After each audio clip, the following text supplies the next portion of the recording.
kelompok Islam yang ekstrim maki saya. Kerana dia kata saya ni tunduk kepada keturunan Hindu. Yang kelompok Hindu yang melampau pula kata ini saya ni nak Islamkan semua. Apatah lagi masjid itu nak dinamakan Masjid Madani. Sampai kan kawan-kawan saya pun kata, Anwar, tak usahlah tukarlah nama masjid tu. Ini jadi pemimpin bacol bagaimana mungkin.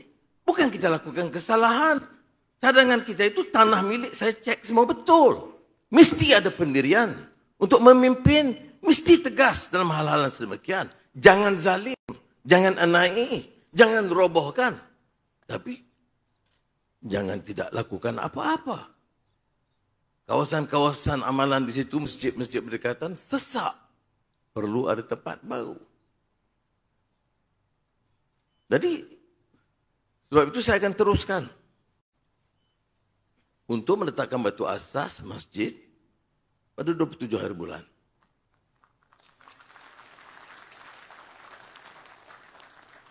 Dan saya minta jawatankuasa kuil itu seperti mana mereka lakukan, runding dengan baik. Sudah bayangkan, menteri runding 2-3 kali. Datuk Bandar pergi ke tempat itu. Cukuplah. Ya. Jadi saya tegaskan. Bila kebenaran masjid ini diluluskan? 2019. Ya. Tahu Perdana Menteri masa itu. Bila diberikan kebenaran pembangunan 2020. Perdana Menteri baru mengambil alih. Bila diluluskan kebenaran mula membangunkan, membina 2021. Perdana Menteri satu lagi. Yang salah Perdana Menteri sekarang. Ini macam cerita addendum dulu lah.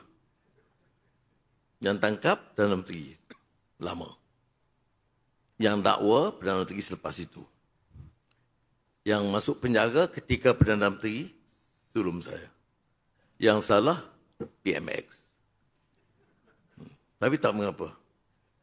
Rakan-rakan bertahu saya ni memang tak mengapa, kita boleh hadapi baik-baik. Tapi yang penting balik pada soal ini, saya suruh semua penganut agama. Ya. Kalau ada perbezaan pendapat sebanyak, baik, bincang cara elok. Jangan hasut. Pimpinan negara ini sekarang terutamanya mengambil pendekatan yang sangat lunak. Jangan anggap kita ini lemah. Islam agama persekutuan. Umat Islam majoriti negara ini. Tetapi kita tidak gunakan itu untuk menekan sesiapa. Yang majoriti dan negara Islam sebagai agama persekutuan mesti ikut hukum dan undang-undang. Yang minoriti pun mesti tunduk pada undang-undang. We cannot have a tyranny of the majority, neither should we condone a tyranny of the minority. Kita kena pertahankan apa yang disebut nilai madani ini, democratic value.